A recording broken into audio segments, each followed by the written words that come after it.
예레미야 애가 3장 19절에서 39절. 내 고초와 재난 곧 쑥과 담즙을 기억하소서.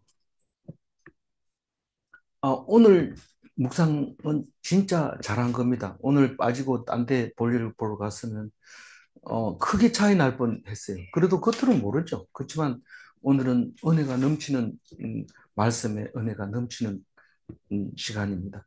어, 다 아는 건데요. 뭐 다 알지만 우리는 마음껏 그것을 아는 게 아니고 그것을 가지고 생각하면서 기뻐하고, 그래서 우리는 떡만 가지고 안 되고 이 주시는 말씀으로 풍성하게 되고 넉넉하게 되고 윤택하게 되어지고 기뻐하고 뭐 그런 거죠. 어제는 예레미야가 현실을 바라보면 소망이 끊어졌어. 아무것도 없어. 18절 말씀이죠. 음, 이제는 나 끝났구나. 그렇게 생각할 때 바로 그게 살 길이다. 새로운 것을 주시려고 한다. 고통 없이는 새로운 걸 받을 수 없다. 소망이 그걸 끊어졌다. 아픈 만큼 성장한다. 이런, 안 믿는 사람도 그런데 왜 믿는 사람이 그러냐? 오늘 이 뭐 말을 들어보면 그 고난과 재난을 그걸 너무 좋아하고 그것으로 배를 불려라 이렇게 얘기합니다. 세상에 썬, 썬 쑥과 담즙을 먹고 그걸 즐기면서 다른 사람이 맛있는 거 먹을 때 그걸 먹어라. 단 거 먹지 말고 쓴 거 먹고 고통스러운 거 먹고 그걸로 배불리라. 이렇게 얘기를 할 때 이해가 안 가죠. 우리는 그거 안 먹으려고 열심히 애쓰고 있는데 그걸로 배불리라고 하는 것을 보면서 이 성경은 읽을 게 못 된다. 이 성경 읽어가지고는 우리가 사는데 별로 도움이 안 된다. 그래 생각하는 사람도 있지만 반대로 적당하게 해야 된다. 성경도 좀 읽고 세상 것도 좀 하고 이러면 좋겠다. 그래 생각하는데 두 가지는 안 되거든요. 한 가지 버려야 되는데 그렇다면 세상 걸 버려야 됩니다. 세상 걸 버리고 하나님 말씀 붙잡으면 좋을 줄 알았는데 또 좋지도 않더라. 이러면 헷갈리잖아요. 근데 헷갈리가 하나도 없어요. 하나님 말씀 제 일로 하고 나머지 시간에 세상 일 하면 얼마나 더 많은 시간을 주는지 모릅니다. 다른 사람은 심심하다, 잠 안 온다 이런데 그런 거 없어요. 심심하지도 않고 그리고 뭐 시간이 뭐 남아서 지루했다 이런 거 없습니다. 시간이 남으니까 자꾸 카페에다 돈 갖다 주고 이러지. 그 시간 남는 거 바빠가지고 막 움직이면 나중에 보면 그게 건강하게 하고 나를 살리는 길이라는 걸 알게 되는데 얘기 너무 많죠. 길죠. 이제 19절 보면은 내 고초와 재난 그거를 쑥과 담즙은 썰기를 말하는 거잖아요. 엄청 쓰거든요.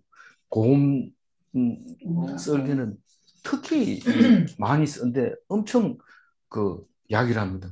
근데 제가 그 고음 썰기인지 모르는데 그 엄청 저 동물의 썰기는 확실히 먹어봤는데 그걸 먹어 쓰러졌어요. 이게 너무 독해가지고 썰기만 하면 괜찮은 줄 알았는데 되게 쓰니까 못 견디겠더라고. 그만 그 돼지 저걸 멧돼지. 먹었나 보다. 그래서 이 멧돼지 썰기. 난 내버린 줄 알았는데. 쑥과 이제 담즙이 뭘 기억하소서. 그러니까 이건 누구 보고 기억하라는 거예요. 뭐 안 나왔어요. 누구 보고 기억하라. 하나님 보고 얘기하는 건데 우리가 이 노래를 부르면 생각이 나옵니다. 내 대신에 말을 해줬구나 이런 생각도 들지만 나를 기억하고 있는 사람이 있구나. 내 고통을 헛되지 않고 내 고통을 누군가가 기억하고 있구나. 그런 생각이 들기 때문에 이 애가를 부르면 부를수록 마음이 편안해집니다. 그래서 내 혼자 고통을 당하는 줄 알았는데 이 다 가지고 있구나. 생각해 보니까 완전히 그냥 도사가 돼버립니다. 그게 원래 도사예요. 그렇게 자꾸 이렇게 고통을, 고행을 하고 나면 많은 것을 알게 되는데 사람들이 와서 뭐 질문하면 딱 대답하는데 어떻게 알았어요? 다 그러는 건데 뭐.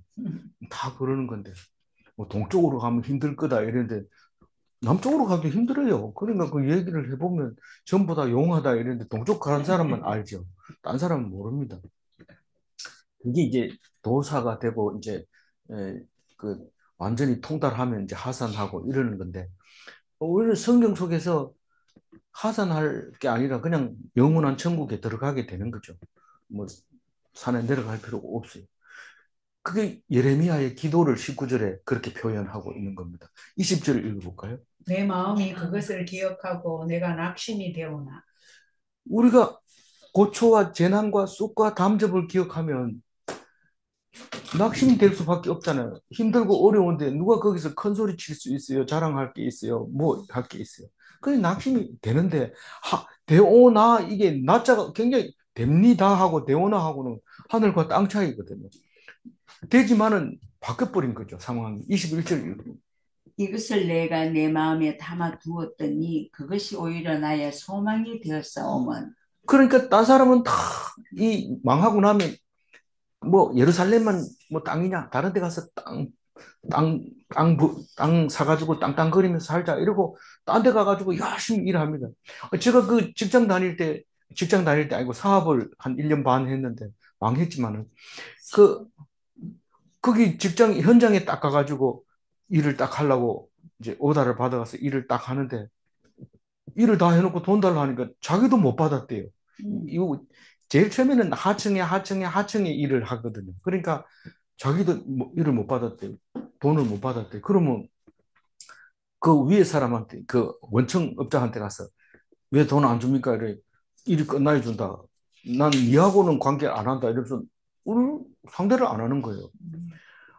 그런데 이 하고 싶은 얘기는 무슨 얘기냐면 그 사람들은 계속 일을 해. 돈은 못 받아도. 여가 일하고, 저 돈 못 받아도 그 일하고. 일에 완전히 빠져가지고 그냥 일만 열심히 하는 거야. 돈 받는 거는 일 해놓으면 주겠지 이랬는데, 사람들이 그렇게 노곤노곤 하지 않거든요. 일을 시켜놓고 돈 뭐 없다 이러고 뭐 부도났다 이러고 뭐 거짓말 해버리고 안 줍니다. 아주 전문적으로 그런 사람이 브로커들이 있더라고요. 그러니 이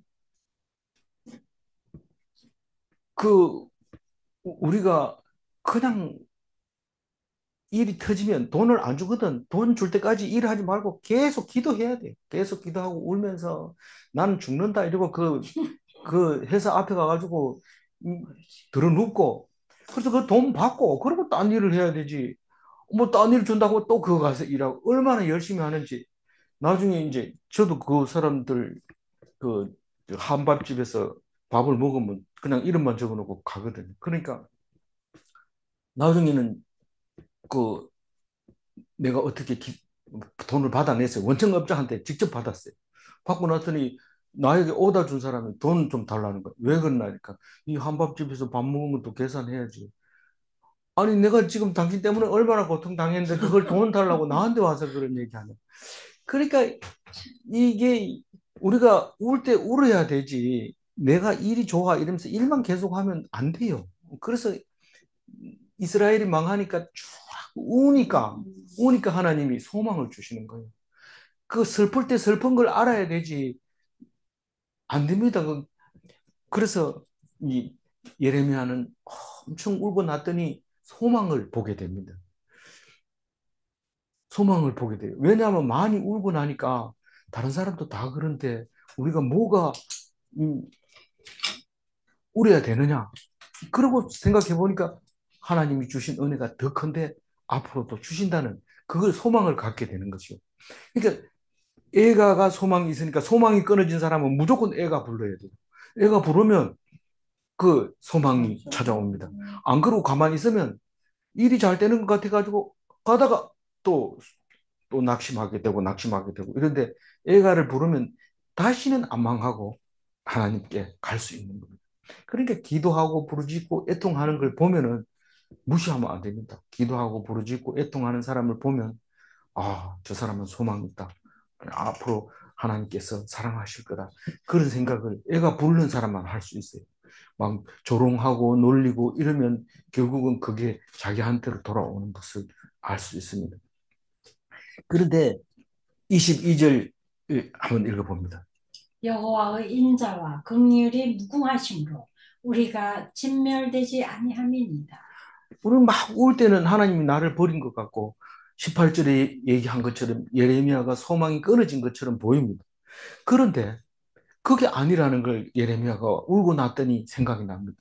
하나님이 내 지은 죄를 따진다면 벌써 죽었었다.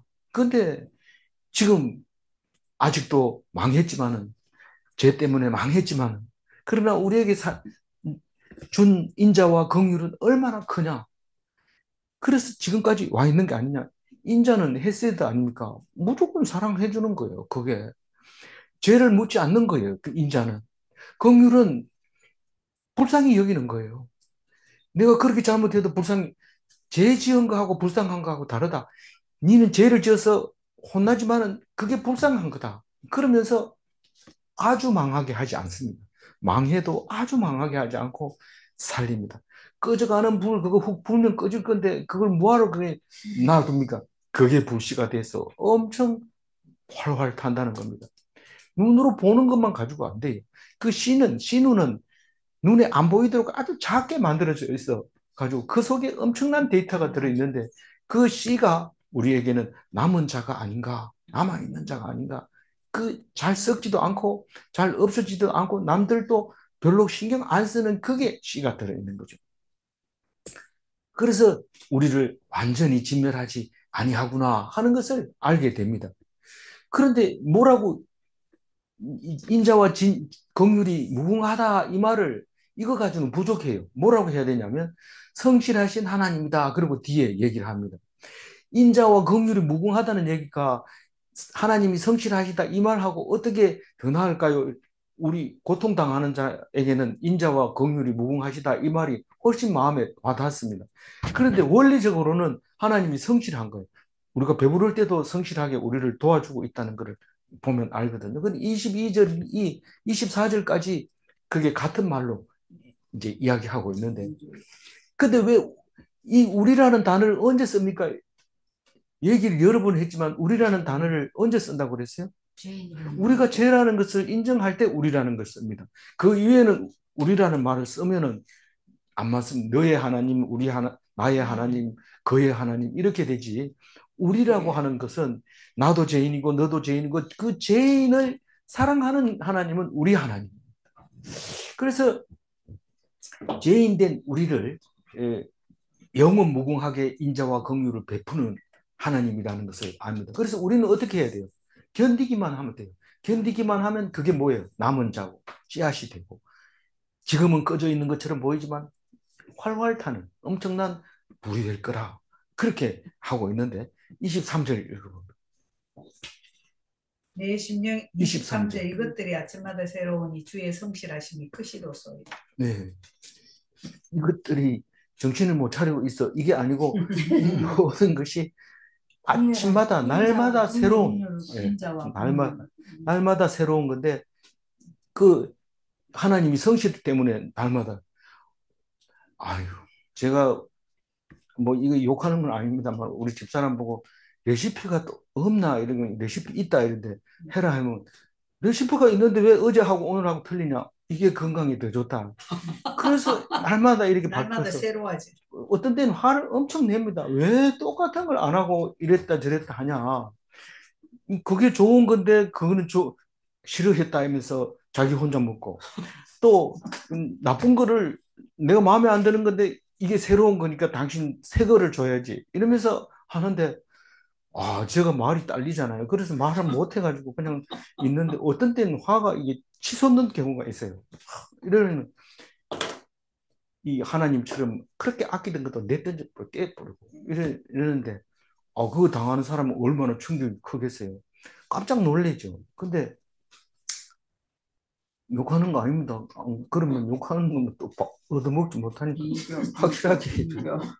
그래서 얼마나 하나님이 어제 아침도 오늘 아침도 똑같이 해를 뜨게 해주시고 저는 새롭죠. 우리 어제하고 오늘하고 다르죠. 근데 같은 날짜를 아침을 주시는 거죠. 새롭지만 예. 한결같다. 예. 그런 그 새로운 해가 뜬다. 오늘은 힘들었지만 그 해가 뜨는 게 아니고 새로운 해가 뜬다. 그렇게 노래하고 있는데 하느님의 성실하십니다. 저는 성실하다 이러면 꼭 하는 얘기가 있죠. 동해바다의 온도를 항상 일정하게 해주시는 하나님. 잠시만 온도를 1도 올려도 우리가 먹고 싶었던 고기를 못 잡아옵니다.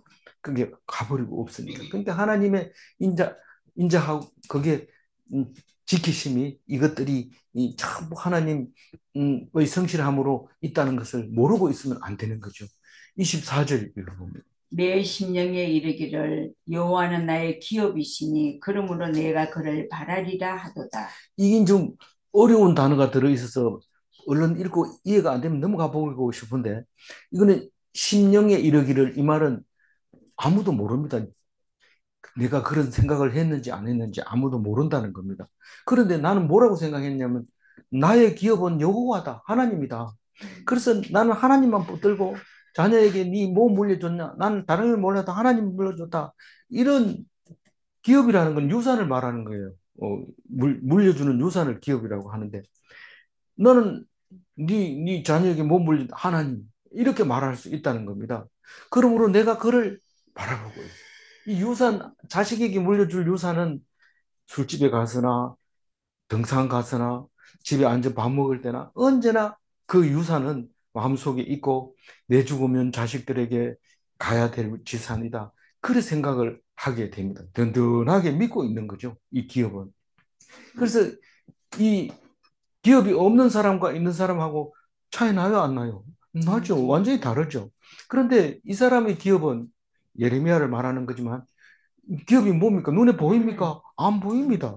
그러면 지나가는 사람도 무시합니다. 그런데 물론 뭐 이 시골에 있는 땅이 몇 평 있다. 그러면 그게 뭐 명찰에 땅 몇 평 있는 사람 이래 써가지고 다니지 않으니까 아무도 모르죠. 모르긴 하지만 그럼에도 불구하고 보이지 않는 하나님을 기업으로 삼은 이 예레미야는 말해도 모르는 거예요. 말해도 모르는데 이 믿는 구석이 그거예요. 하나님이에요. 예레미야는 오직 하나님만 믿고 있는 겁니다. 그래서 우리는 하나님을 기업이라 하고 하나님은 우리를요. 기업이라고 해요. 신명기 32장 9절에 보면 여호와의 분깃은 자기 백성이라 야곱은 그가 택한 기업이다. 그래서 성경 곳곳마다 있지만은 성경 공부를 안 해놓으니까 이 24절만 읽어가지고는 우리는 그러면 하나님에 대해서 뭐냐?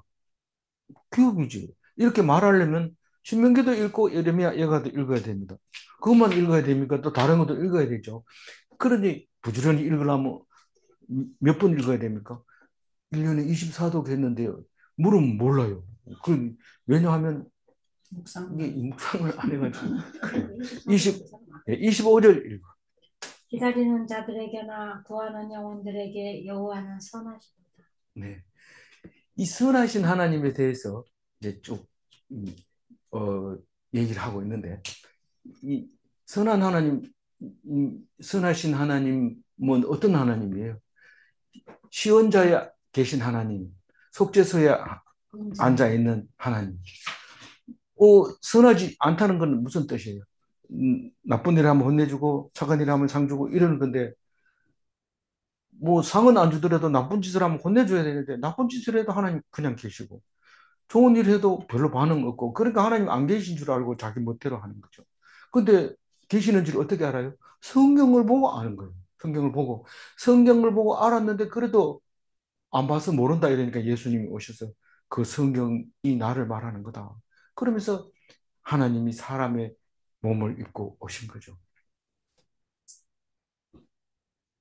그 오늘 아침에 제가 깨달은 건데 우리가 예수 십자가에 달려 돌아가시면서 너희들은 또 십자가를 지라. 난 못 져요. 예수님이 졌는데 네가 왜 못 지냐.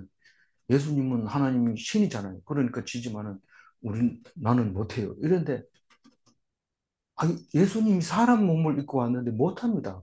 근데 그 아픔을 참을 수 있었던 거는 뭐예요? 오늘 아침 찬송에 그게 있죠. 아픔을 참을 수 있었던 것은 사람인데 아픔을 참을 수 있었던 것은 딱 한 가지밖에 없어요. 우리하고 다른 그는 딱 한 가지밖에 없어요. 뭐 믿음입니다. 하나님이 살려주시고 나는 그 믿음 하나 때문에 그 아픔을 참을 수 있는 거, 견딜 수 있는 거예요. 우리는 믿음이 없으니까 겁나고 두렵고 못 참고 그런 거죠. 끝까지 참으면 당연히 견딜 수 있는 게 우리 십자가입니다. 그리고 감당 못할 십자가를 주지를 않습니다. 그러니까 날마다 외워야 됩니다. 내 십자가를 내가 진다. 질 수 있는 것만 준다. 그렇게 하시면 됩니다. 믿음이 없는데 십자가 못 박을 사람 아무도 없고, 그러니까 내 믿음은 내 믿는 분량에서는 반드시 감당할 수 있다. 이런 믿음을 확실하게 가져야 됩니다.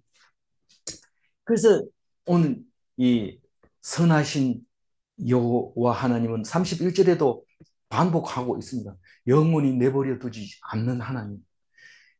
우리를 누구를 영원히 내버려 두지 않는다고 말해요? 하나님이 기다리는 자에게, 또 구하는 영혼들에게, 구원을 바라는 예, 자. 구하는 영혼들과 기다리는 자에게 하나님은 선하십니다. 그렇게 하나님 안 믿다가 하나님이 살아계시면 이럴 수가 있습니까? 너무 억울합니다. 대성통곡을 하는데 하나님을 기다리고 있었느냐? 네가 하나님을 구했느냐? 그렇게 물을 때 정신 차려야죠. 울다가 그 소리를 듣게 되면 아, 하나님. 그러면서 안 버리시는 줄 알고 선하신 줄 압니다. 그렇게 말할 수 있는 거죠. 26절 읽어봅니다. 사람이 여호와의 구원을 바라고 잠잠히 기다림이 좋도다. 이 말을 이렇게 뭐가 좋도다 이렇게 쓰는 데가 많이 없는데 여기는 좋도다 이 말입니다. 그래 다른 말로 얘기하면 좋은 사람은 어떤 사람인가? 그게 27, 28, 29, 30절까지 이 좋은 사람에 대해서 얘기합니다. 누가 좋으냐? 여호와의 구원을 바라는 사람이 좋은 사람입니다. 그리고 그 구원을 가지고 그 구원을 잠잠히 기다리는데 시끄럽게 기다리는 사람이 있어요. 부흥회에 참석해라. 하도 성경을 안 읽으니까 부흥 사경에 이래가지고 모아놓고 사람 왜 그래 많이 모읍니까? 헌금 거두려고. 그래가 교회 이렇게 거둬가지고 교회 발전하라고 내놓고 가는데 그런 사람을 무흥사라고 얘기를 하죠. 아무나 할 수는 없습니다. 그러니까 어쨌거나 잠잠하게 하나님만 바라고 있을 때 그게 좋은 사람이라고. 그게 좋도다 이 말은 그렇게 하는 사람은 좋은 사람이라. 인내하는 사람, 소망을 가진 사람. 27절. 사람은 젊었을 때 멍에를 매는 것이 좋으니 이 말은 그렇게 여러 번 얘기해도 지나치지 않습니다. 독일 속담에 일찍 성공하는 것은 음, 뭐다? 어, 불행한 거다. 그런 얘기를 합니다. 실제로 그렇습니다. 이 일찍 성공한 사람은 어려움을 잘 모릅니다. 막 그런 예를 한두 번 들을 필요도 없고 우리는 잘 알고 있습니다. 그래서 너무 일찍 성공하는 것보다는 힘들고 어려워요. 고통스럽고 심지어는 죽을 뻔하고 포기할 때도 있어야 하나님의 은혜를 깨닫고 하나님께 매달리고 그래서 절대로 죽지 않고 꺼져가도 안 건데 가물가물하지만 안 건데 왜? 그게 씨앗일 수 있기 때문에 안 건다는 거. 그러니까 같이 참아야 돼. 무조건 예수 믿는다고 해서 막 일이 잘 되고 사람들이 존경하고 사람만 보면 할렐루야 어떤 할렐루야도 기분 나쁠 때가 있어요. 어떤 때는 제가 이렇게 가다 보면 뭐 할렐루야 이러면서 이러는데 그 사람은 나를 보면 딱 할렐루야가 생각나는 거죠. 그래서 할렐루야 하는데 어떤 때는 되게 기분 나쁠 때가 있어요. 사람 뭘로 보기는 예수 믿는 사람으로 보지 얼마나 영광스러운데 그런데 어쨌든 예수 믿는다고 해서 기분 좋은 거 없어요. 사람들이 인정을 잘 안 해줘요. 참 대단하다 이런 말 안 합니다. 오히려 놀리고 그런 거죠. 근데 어쨌거나 27절에 자라는 젊은 사람들을 볼 때 27절 무슨 27절? 예레미야 애가 3장 27절 사람이 젊었을 때 멍에를 매는 것이 좋으니 자녀들에게 그렇게 얘기해 줘야 됩니다. 아니, 그거하고 내 망한 거하고 뭔 상관이 있어요? 그리고 막 대들더라도 성경을 좀 더 열심히 읽어봐라. 이게 나에게 주신 어려움이 하나님이 주신 멍입니다. 그 어려움을 젊었을 때 내는 게 좋습니다. 젊었을 때 성경을 읽고 하나님 믿는 게 좋다고 자꾸 얘기를 하는데 뭐가 좋아요? 예레미야 1가 3장 27절에 그래 쓰였다. 유대인들은 말 안 하고 이것만 읽어주고 무조건 여러 번 잘 모르면 또 읽어라 또 읽어라 이러지만 예수님은 몸으로 설명을 다 했습니다. 왜 멍에를 매는 게 좋은지 젊었을 때 다 설명을 했습니다. 근데 그거를 우리 능력으로는 예수님은 몸으로 했는데 우리가 말로 하기가 그리 쉽지는 않습니다. 그러나 설명이 됩니다. 돼요. 28절 읽어보면. 혼자 앉아서 잠잠할 것은 주께서 그것을 그에게 메우셨습니다. 우리가 일이 터지면 바로 전중범이는 일이 터지면 바로 아내한테 얘기합니다. 그러니까 뭐 반으로 줄어들죠. 누가 돈 떼먹고 안 준다 이러면 바로 아내한테 가서 얘기합니다. 그러면 그 걱정이 반으로 줄어들어요. 뭐 하여튼 뭐 문제가 생기면 사람 찾아가가지고 이 일을 어떻게 하면 되겠습니까? 앞으로 어떤 일이 일어날 겁니까? 이렇게 물어보죠. 그러지 말고 잠잠히 기다려라. 입 다물고 네 멍에는 네 스스로 매야지. 딴 사람 의지하지 마라. 누구에게 의지하지 마라. 혼자 앉아서 잠잠해야 된다. 그 얘기를 하고 있는 거예요. 깜짝 놀랐죠. 이 얘기 이 얘기 듣고도 문제 생기면 바로 여보 그랬대요. 뭐 그게 뭐 큰 문제예요? 이러면서 얘기해주는데 마음이 평안해지거든. 그 소리 듣고 싶어 하는데 당신이 잘못해서 그래 이래 부르면 그 다음에 불이 활활 타면서 도움이 안 된다 하면서 왜 인간이 그러냐 이러면서 잠잠해야 돼. 혼자 앉아서 잠잠하게 기도하고. 주께서 그것을 누구에게 메우셨다고요? 그에게. 자기 십자가를 왜 자꾸 난 사람한테 찾아가면서 사람 괴롭히고 또 그 일이 그렇게 사람을 의지할 일이냐? 이렇게 말하고 있는 거. 사람 찾아다니지 말고 자기가 져라. 29절. 그대의 입을 땅의 티끌에 댈지어다. 혹시 소망이 있을지로. 우리 앞에 많이 읽었어요. 입을 땅의 티끌에 댈지어다. 이 말은 사람들이 나를 무시하고 발을 밟아가지고 입이 땅에 댔어요. 어제는 이빨 다 빠졌지. 이빨이 빠진 상태로 땅에다가 머리를 박고 있어요. 요가 가면 이마를 땅에 대세요. 이런데 이마를 땅에 대려면 입이 먼저 그 매트에 닿았는데 그 수건 안 깔면 냄새 나고 막 이래요. 그래서 수건 깔고 그러면 또 복잡하네요. 이러면 선생님이 뭐 이러면서 그래. 원래 이말 그래서 그렇게 밟을 때 땅에 대는 그 모습을 말하고 있는 겁니다. 저 티끌에 댈지어다 이러면 내가 티끌에 댄다는 게 아니라 밟았을 때 그대로 있으라. 하나님이 되라고 하는구나 하고 엎드려 있으라는 겁니다. 혹시 소망이 있을지로다 이런데 저는 이 혹시라는 말을 뺍니다. 왜냐하면 낮아지면 낮아질수록 가지고 있는 건 소망밖에 없어요. 낮으면 낮을수록 올라가는 것밖에 없지. 올라간 사람은 떨어질 수밖에 없잖아요. 그러니까 낮아질 대로 낮아져라. 그럼 니한테는 소망밖에 없다. 얼마나 멋있는 말 같아요. 근데 누가 낮아지려고 해요? 다 높아지려고 하는데 인간을 만들어 놓을 때 항상 상향성 성질을 가지고 태어나게 만들었어요. 사람만요? 아니요. 벌레도 식물도 자꾸 높아지려고만 하는데 누가 만들었어요? 하나님. 그러니까 이런 생각 버려야 돼 이러면서 이 욕심을 버려야 돼 이러면서 가지고 있는 물건을 막 밖에 내놓고 남들 다 가지고 해놓고 버려야 된다 하면서 그러면 마음이 정신을 차리고 돌아와 보니까 이거 그거 아닌데 이러면서 나가 보니까 남들이 다 가져가 버리고 없고 그런 일이 생기거든요. 그러니까 성경을 읽을 때 성경만 푸르르 읽어야지 이거를 적용한다고 막 강제로 억지로 만들면 안 돼요. 이 티끌에 댈지어다 이런다고 해가지고 자기가 티끌에 대는 게 아니고 밟았을 때 이 멍해구나. 그리고 뒤로 엎드려 있으라는 거예요. 반항하지 말고. 그러면 소망이 있을 수 있어요. 우리가 이 딴 사람을 혼내줄 때 그대로 엎드려 있으면 갑자기 미안한 마음이 들어서 손을 이렇게 해주지만 이게 발부둥질 치고 일어나려고 그러고 막 원망하고 이러면 계속 눌러가지고 있는 거예요. 그렇기 때문에 눌러 있으면 혹시 소망이 있을지 모른다. 소망만 있는 거예요. 실제로 아무것도 없다면 몰라도 있다면 소망밖에 없어요. 바닥에까지 내려갔기 때문에. 뭐 이런 얘기는 6년 전에도 10년 전에도 우리가 많이 했습니다. 우리 유상현 집사님하고 서희경 권사님하고 오래됐잖아요. 이 묵상할 때 그럴 때 이 얘기를 많이 했어요. 우리가 바닥을 치지 않으면 맥주병처럼 수영도 못하는 게 죽는다. 그러니까 꼼짝 말고 바닥까지 내려가라. 그래서 다시 올라와, 발로 차서 올라와야 숨을 한번 쉴 수 있는 거다.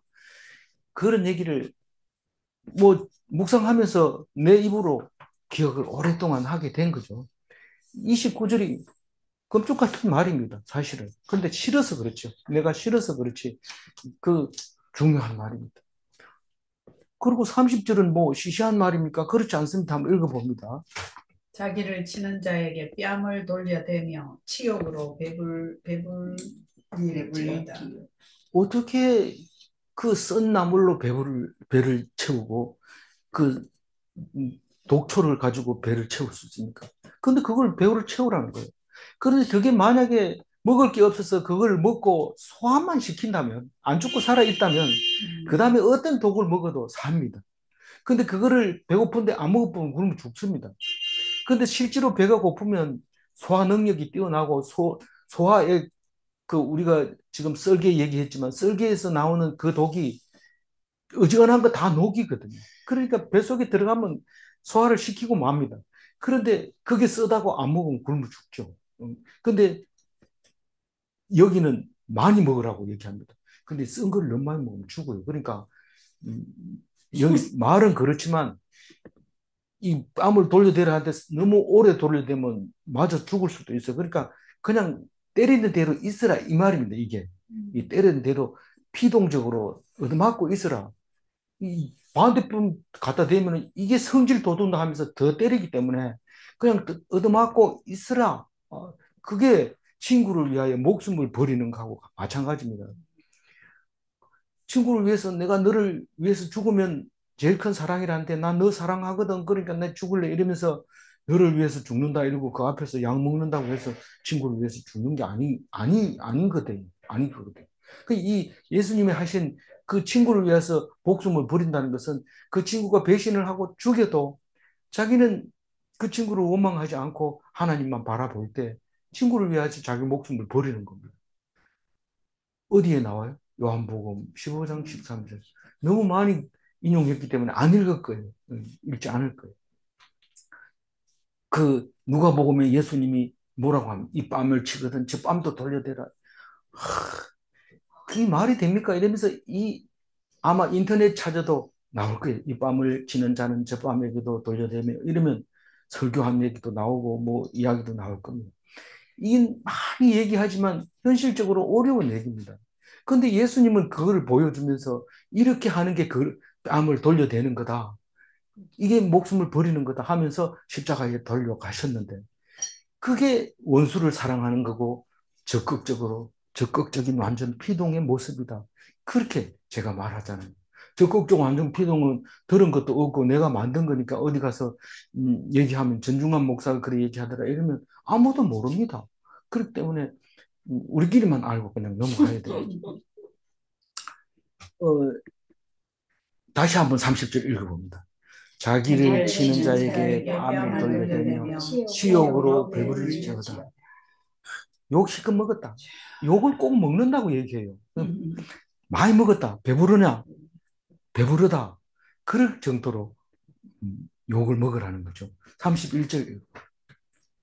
이는 주께서 영원하도록 버리지 아니하실 것이며 네가 욕을 계속 먹다가 나중에는 죽도록 사람들이 내버려 둘 것 같으냐? 그렇지 않다. 사람이 안 내버린다는 말은 하나님이 안 버린다는 뜻입니다. 영원히 버리지 않는다. 참으라. 배불리 그냥 그걸로 겨우겨우 견디라는 거예요. 배불리라 하지만은 그거 먹고 견뎌라. 그럼 소화 능력이 떨어지고 남은 나중에는 이력이 생긴다. 우리는 그런 얘기 잘하잖아요. 남이 욕해도 좀 뻔뻔한 그런 맷집 두드려 패도 견디는 맷집을 길러야지 자꾸 때리는 것만 연습하다 보면 주먹만 이렇게 힘세게 해놓으면 나중에 뒤통수 한 방 맞고 쓰러진다. 그러니까 뒤에서 때리고 앞에서 때리고 옆에서 때리고 그걸 다 견딜 수 있도록 중국에서 무술 가르칠 때 제일 처음부터 맞는 그 연습부터 해요. 그리고 떨어졌을 때 살아남는 낙법 이런 거 먼저 가르쳐 주지 때리는 것부터 먼저 안 가르쳐 주거든요. 그래서 그 얻어맞는 거, 떨어지는 거, 어, 이런 거를 자꾸 배워놓으면 나중에 그 바울 서신에 나오는 거 독화살을 쏴도 이게 썼으니까요. 튕겨 나가고 남이 뭐라 해도 흉배를 붙였으니까 견디고 그런 튼튼한 무장 군인이 되는 거. 그래서 어디 가도 사는데 선교사들은 사람들이 욕하고 이렇게 하는 거에 대해서 이력이 있어서 선교사로 어려우면서도 자꾸 나가고 싶어 하고 또 설교하는 사람은 또 설교에 또 이력이 붙어가지고 남들이 그렇게 반대하는 설교가 해도 설교 반대해도 여전히 기뻐하면서 감사하면서 설교를 하는 것을 볼 수 있습니다. 그런 소리 다 들어가지고 100% 좋은 소리 들으려고 말을 못해요. 입이 안 떨어져요. 그래서 그 치욕으로 배불리면 하나님이 영원히 그렇게 하지 않는다. 살려둔다. 인원이 이게 설명입니다. 30절을 설명하고 있는 거예요. 그렇게 어려워도 견디기만 해라. 32절. 그가 비록 근심하게 하시나 그의 풍부한 인자하심에 따라 긍휼히 여기실 것임이라. 그가 비록 근심하게 하시나 뭔 말이에요? 그렇죠. 하나님이 나를 이렇게 어렵게 하시나 하나님의 무엇라고요? 풍부한 인자하심과 긍휼하심. 앞에 나왔던 얘기죠. 하나님 그래서 아주 망하게 하지 않는다 이 말입니다. 아주 망하게 하지 않는다는 건 앞에 썼기 때문에 안 쓰는 거고 요거는 중요하니까 한 번 더 쓰는 거죠. 33절. 주께서 인생으로 고생하게 하시며 근심하게 하시면 본심이 아니시로다. 이 얘기는 이제 장 집사님하고도 많이 나눴는데 우리 힘들게 하는 게 하나님이 좋아서 하는 게 있느냐? 하나님이 더 많이 가슴 아프다. 그렇지만 우리는 그렇게 하지 않으면 하나님은 모르고 안 보기 때문에 그렇다. 그리고 그렇게 잘 먹고 잘 살고 편안하고 하고 싶은 대로 다 하고는 희망이 없다. 너희들은 희망이 없다. 그래서 내가 너를 힘들게 한다. 그래서 희망을 가지게 한다.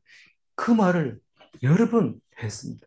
그리고 했지만은 현실에 부딪히면 또 원망이 나옵니다. 그럼 또 기도하면 돼요.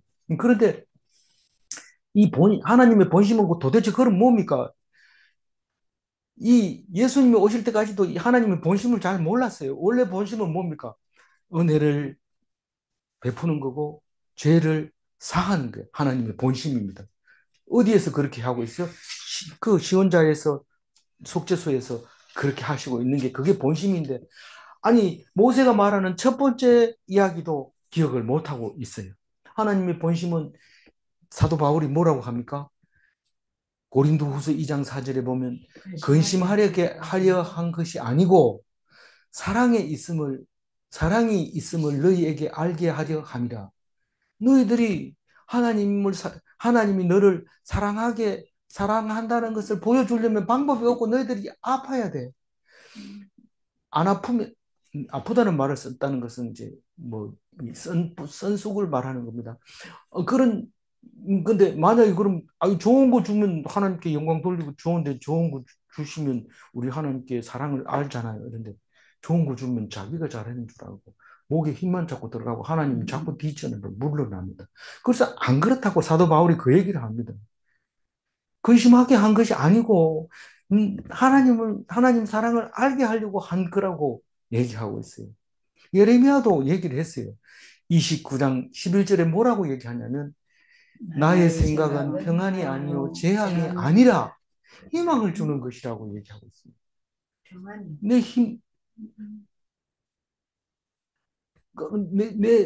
내가 힘들고 어려울 때 하나님이 더 좋은 걸 주시려고 하는구나. 나를 힘들게 할 때 하나님이 또 다른 계획이 계시구나. 그것을 바라보고 견딜 수 있어야 돼요.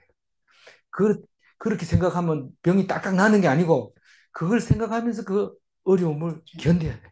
견뎌야 돼요. 그래서 고생이지만은 그 근심은 하나님의 본심이 아니다.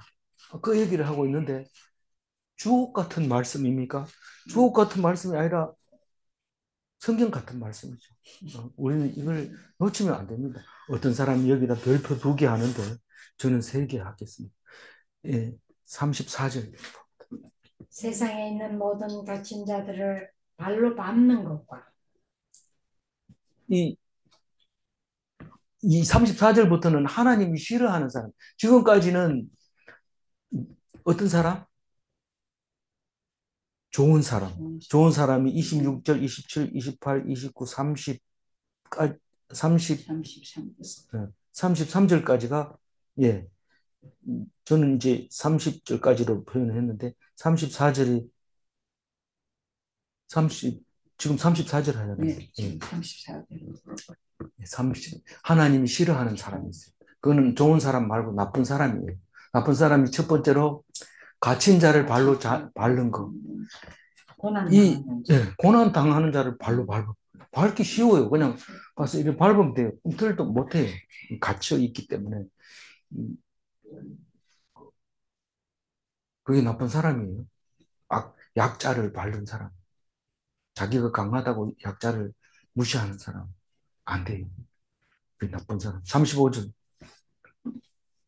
주존자의 얼굴 앞에서 사람의 재판을 굽게 하는 것과 예. 재판을 할 때 재판을 굽게 하는 자는 나쁜 사람이에요. 판사가 되면 좋은 사람인 줄 알고 알을 자꾸 법대에 보내가지고 판사시키는데 나쁜 사람. 아니, 판사가 왜 나쁘다? 대부분 굽게 하는 경우가 생기거든요.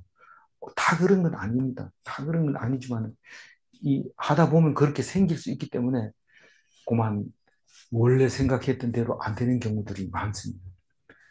판사는 절대로 감옥 안 가겠네 이런데 많이 가더라고요. 판사로 있을 때는 괜찮은데 딱 내려오니까 바로 잡아가는 그런 경우도 있더라고요. 어쨌든 재판을 굳게 하면 나쁜데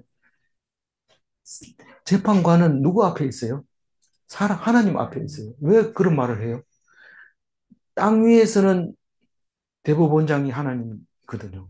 그렇기 때문에 그 위에 하나님이 있는 겁니다. 재판장은 하나님이 있다고 생각한 재판장이라야만 재판을 굳게 안 하지. 안 그러면 굽을 수밖에 없어요. 돈 안 내고 변호사 안 사고 이러면 그냥 나는 뭐 얘기한 대로 썼다가 이건 무게를 달아봐라. 이게 맞다. 자기는 맞다고 하지만 하나님 앞에서는 양심을 보고 있는 거죠. 근데 이 사람이 맞는 것 같은데 변호사가 원체 세게 나오니까 변호사가 뭡니까? 말 잘하는 게 변호사잖아요. 옳고 그런 게 중요한 게 아니고 말을 잘하기 때문에 어쩔 수 없는 거예요. 재판을 내리는 거예요. 그렇기 때문에 진정한 재판장은 하나님밖에 없는 거예요. 근데 사람은 그렇게 못합니다. 그래서 하나님 앞에 기도해야 되는 거죠. 36절. 사람의 송사를 억울하게 하는 것은 다 주께서 기쁘게 보시는 것이 아니로다. 사람의 재판을 굳게 하는 것하고 사람의 송사를 억울하게 하는 것하고 비슷한 거 아니냐 이런데 다릅니다. 재판을 옳고 그르고를 판단 못하는 거고 억울하게 한다는 것은 뭐 억울한 거 있으면 얘기를 하면 아 그렇구나 그걸 인정하고 그럼 너가 지금 그걸 억울하다고 생각하는데 그 사람 더 억울하다 이래 얘기하는 거는 억울하지 않습니다. 아 그렇군요. 제가 교통사고 나가서 뭐 재판 조사 나오라 그러고 나중에 보면 그게 큰 사건으로 바뀌어 버렸어요. 조서를 올려가지고 아마 이력에 올라간 것 같아요. 그게 가다가 뒤에 와서 받았는데 그게 기록에 올라가지고 나중에 보니까 어디 저기 뭡니까 검찰에선가 어디서 문자가 날아왔는데 당신의 사건은 종결됐습니다. 이렇게 나온 거 보니까 아마 기록에 남아 있는 것 같아요. 가서 진술서도 쓰고 이런 거 보면서 근데 이게 지금 억울하다고 얘기를 하면 재판을 똑바로 해야 되죠. 이래 들어보고 네가 잘못했네. 네가 더 나빠. 이러면서 억울한 사람을 풀어주지는 않고 더 억울하게 만들어버리는 거죠. 그게 하나님이 안 기뻐한다. 이건 나쁜 사람이다. 이거는. 그래서 남의 말을 듣는다는 것은 만만하게 보면 안 됩니다. 남의 말을 듣는 거는 나쁜 사람이 될 가능성이 굉장히 있습니다. 그래서 말을 잘해야 되고 제일 하나님 앞이라고 생각하면 제일 중요한 건 그 송사를 잘 들어야 돼요. 그래, 네가 뭐 때문에 그렇게 억울하냐? 잘 들어보면 그게 니만 억울한 게 아니고 그 사람도 이러이러한 경우에 억울한 거다라고 설명을 해줄 수 있어야 되는데, 그래서 남의 말을 듣는 게 굉장히 힘듭니다. 에너지가. 그래서 끝까지 듣는다는 거는 쉬운 일이 아니기 때문에 될 수 있으면 누가 뭐 말하려고 하면 될 수 있으면 피하세요. 근데 능력 있는 사람이 피하면 또 하나님이 나쁘다고 하니까 잘 들어보시고 그렇게 송사를 억울하게 말아야 된다. 37절 읽어봅니다. 주의 명령이 아니면 누가 이것을 능히 말하며 이루게 할 수 있으랴. 지금까지 읽은 말씀을 명령이라고 한다면 우리는 하나님이 아니고는 이런 말을 할 수 있는 사람이 없습니다. 왜냐하면 죄인이 무슨 죄에 대해서 논합니까? 죄인이 무슨 죄에 대해서 논합니까? 자기가 죄가 많으면서 무슨 죄에 대해서 논할 수 있습니까? 안 그렇습니다. 근데 하나님이 하는 겁니다. 하나님의 말씀은 명령이죠. 여기서는 지금 명령 이랬는데 하나님 하신 거 전부 명령이에요.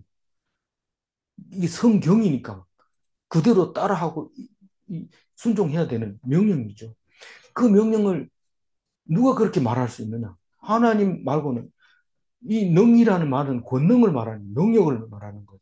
하나님의 말은 능력이 있고 힘이 있어서 살아 움직이는 활동력이 있어서 그걸 두나미스라고 하잖아요. 그 능력이 엄청난 능력인데 권능의 말씀을 할 수 있는 사람은 하나님밖에 없다. 말씀하시고 이루시는 말씀, 그겁니다. 38절. 화와 목이 지존자의 입으로부터 나오지 아니하니. 그 37절, 38절, 39절은 생사화복을 주관하시는 하나님, 말씀으로 세상을 다스리시는 하나님, 그걸 말하고 있는 겁니다. 생사화복이 지존자의 입에서 나온다고. 내가 원래 이렇게 아픈 것도 하나님 주신 겁니다. 그렇다. 왜 이러니까 네가 하나님의 사랑을 깨달으라고. 그 뭐 깨달을 때까지 계속 아픕니까? 깨닫고 나서도 계속 아플 걸 왜 깨닫고 났는데 아픈 게 목적이 달성되었으면 아프지 말아야죠. 네가 덜 알았기 때문에 눈물을 흘리고 감사할 때까지 나중에는 감사합니다. 그죠? 아픈 게 감사합니다. 지금은 아플 때는 모릅니다. 다 낫고 나면 아는데 그때 가서 간증 강사가 되는 거죠. 그때 가서 간증 강사 안 되면 좋은데 그래도 안 아픈 게 더 낫겠는데. 마지막 39절.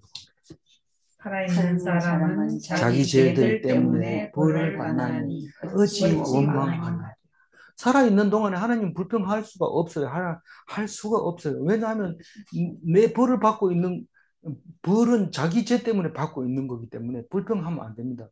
그러면 살려주는 것에 대한 은혜만 할 수 있는 거죠. 살려준 거, 또 먹을 거 준 거, 또 식구를 준 거, 또 사람을 만날 수 있는 거, 이거를 감사하는 거죠. 그래서 고난을 원망할 수 없고 가난을 원망할 수 없고 오직 감사만 있고 찬송만 있을 뿐이다. 그리고 오늘 이제 오늘까지 마무리 그 묵상을 했는데요. 내일은 절망 속에 있는 예레미야가 어떤 말을 하는지 묵상을 하게 됩니다. 절망, 어려움, 성경은 전부 이 속에서 우리에게 가르쳐 주고 있습니다. 잘 먹고 잘 살고 맛집 찾아다니고 그래가지고는 우리는 알 수가 없습니다. 그러나 성경을 묵상하고 맛집 가는 것은 훨씬 맛이 있습니다. 26절 읽고 다시 한번 정리하겠습니다. 사람이 여호와의 구원을 바라고 잠잠히 기다리는 것이 옳도다. 구원의 소망을 가진 사람은 좋은 사람입니다. 소망으로 잠잠히 기다리는 사람은 좋은 사람입니다. 질문합니다. 하나님의 구원의 소망이 가장 좋은가? 돈 많이 버는 거 더 좋은 것 같은데요가 아닙니다. 두 번째로 소망이 있는 자는 인내할 수 있는가? 소망이 있는데 왜 인내 못합니까? 우리 인내하고 끝까지 견디는 하나님의 백성 되시기 바랍니다. 기도하겠습니다. 하나님 감사합니다. 예가가 너무 슬퍼서 읽기 싫었는데 하나님이 슬퍼한 만큼 애통한 만큼 은혜 주시니 감사합니다.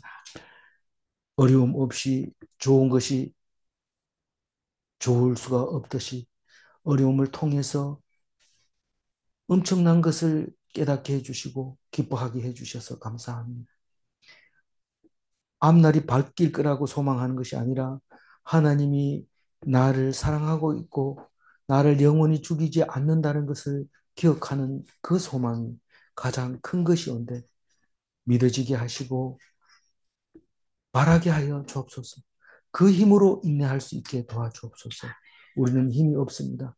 그러나 그 소망으로 인내할 수 있는 힘을 주시는 것을 믿사옵고 오늘 또 우리에게 허락하여 주옵소서. 감사하옵고 우리 주 예수 그리스도 이름으로 기도 올리옵나이다. 아멘.